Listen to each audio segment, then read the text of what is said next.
NBA champion in 50 years. Shai Gilgeous-Alexander, he was every bit the finals MVP that we wanted him to be in this series. He had a couple of stretches where he was not his dominant self, certainly not his most efficient player performance here in Game 7. But guess what? Every Game 7 in the NBA Finals is played in the mud. The offensive rating in an NBA Finals is 100. Usually we see in the playoffs, it's a 105, 106, 107 offensive rating. That's points per 100 possessions. But in the NBA Finals, Game 7, with everything on the line, it just gets ugly out there. It is a dogfight. And in this game, there were stretches where it looked like both teams just could not get open looks, exhausted. Everybody knows their plays. Everybody knows their tendencies.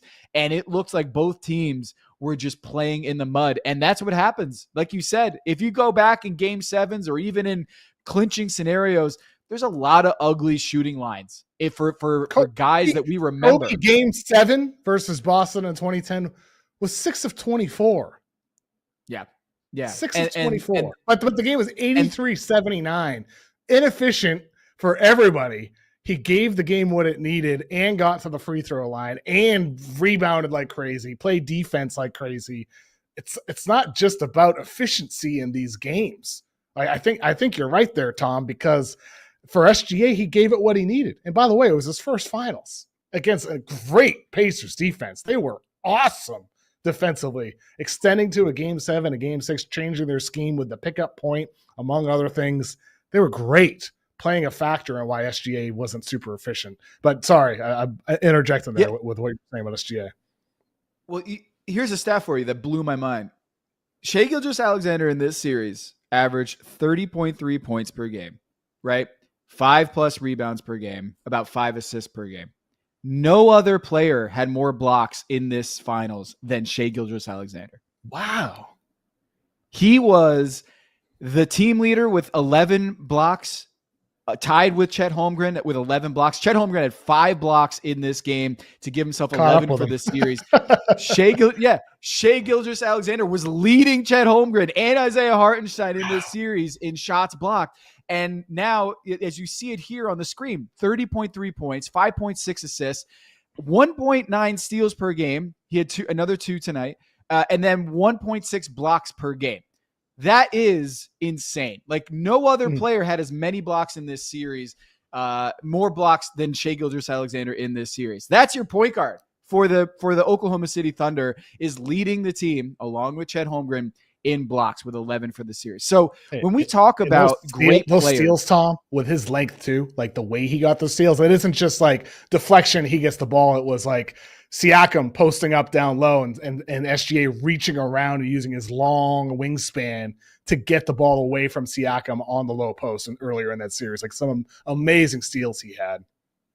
Yeah, and this is also why he's so good at drawing fouls, is because he's got great proprioception. That's how you see things around you, sense the movements around you, and you slow the game down. Stephen Curry, Kawhi Leonard.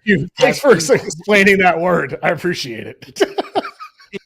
I learned it from I would have went with awareness. That's the word I'd use. Well awareness. Done. Thank you for translating it for me. It is great awareness, that quarter weight is. I don't know, master's degree or something in English. I don't know. I listen to too many of these sports science like podcasts where they just talk about the processing speed of these guys, like Steph Curry and his dribbling and how he can kind of like sense peripheral vision, like all of it. Shai Gilgeous-Alexander is the same way. His processing power is up there with the very best. If you are slightly off balance, he's going to make you pay for it. The rules say that you cannot extend your arm fully on a push-off. And he knows this. So when he puts his shoulder into you, he's going to make sure that hand is not going to extend all the way. That is a lot of awareness, the proprioception that I'm talking about. This is a guy who understands his body and also all the bodies around him in ways that it feels like he's got this like super chip in his brain. And that is something that Steph Curry has, that LeBron has, that the greats have. And he absolutely has it. Scoring title, MVP, NBA Finals, only 3 other players Kareem, Shaq, and Michael Jordan. Great stat there. This dude, Shai Gilgeous-Alexander, a guy that I thought was the MVP coming into this season. I said OKC was going to win it all this season. From the start of the season, I said this, and he made me look smart. He made me look smart, but do not look at that round table I did today. Don't look at it, Kev, when I said that the Pacers were going to win Game 7. Don't. Scrub it from the history.